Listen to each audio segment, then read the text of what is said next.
Bonjour Ilana, bonjour à toutes et à tous. Aujourd'hui nous sommes le 9 Elul. C'est une date particulièrement importante que je voudrais vous développer sur certains points. Le premier point, c'est un événement qui est arrivé en 1227.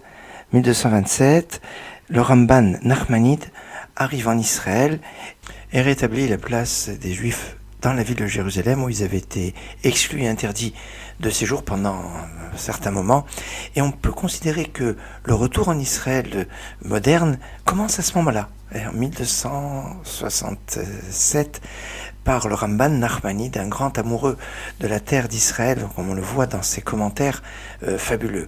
Alors c'est intéressant parce que d'un côté il y a ce lien avec la terre d'Israël, et d'un autre côté, en 1653, Jacob Bar Simenson est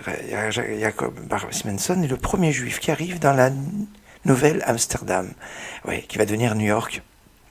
Alors, c'est intéressant ce lien d'un côté Jérusalem, de l'autre côté avec la ville en dehors d'Israël qui est la plus grande ville juive en dehors d'Israël, qui résonne d'une façon particulière et qui commence à cette date-là. Cette date-là, le 9 Elul, était la date en 1922 où, lors de l'assemblée de la Gudat Israël, le Rav Meir Shapira de Louvlin va proposer l'étude du Daf Yomi, l'étude quotidienne de la page de Talmud, qui va rentrer, on va dire, en place à partir de Rosh Hashanah qui va suivre, du Rosh Hashanah de l'année 5683, et on est en 1922, et aujourd'hui on est page 41 du traité Souka. C'est des milliers de personnes à travers le monde étudient le Daf Yomi. C'est remarquable parce qu'en 1995, Jérusalem va fêter ses 3000 ans de Jérusalem, capitale d'Israël, justement à cette date du 9 Elul. Et le 9 Elul, c'est le jour anniversaire aussi de la disparition d'un très grand tzaddik qui s'appelle Rabbi Tzadok HaKohen de Louvlin, qui est né en 1823 et qui est niftar en 1900.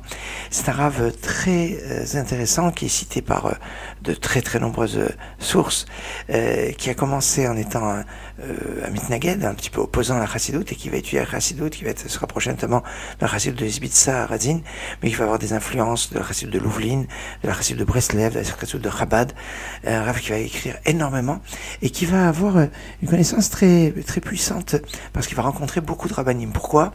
Eh bien parce que il voulait divorcer de sa femme pour une raison, et c'est comme sa femme ne voulait pas recevoir le divorce, et on ne peut pas forcer une femme à recevoir son acte de divorce, et oui, il faut le savoir, et pour pouvoir avancer dans la vie, il lui fallait une autorisation de 100 rabbanim, de 100 rabbins de premier plan, et ce qui l'a obligé à voyager à travers l'Ukraine, la Pologne, la Russie, où il a rencontré des sommités, et ce qui va l'enrichir dans ces contacts, dû à une volonté d'avoir la possibilité de se guetter, ou en tout cas de pouvoir se remarier avec cette autorisation des 100 rabbanim.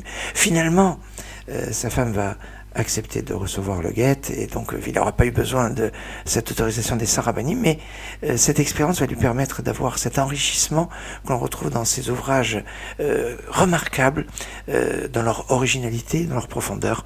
Le Rav Tzadok HaKohen de Louvlin. Excellente journée.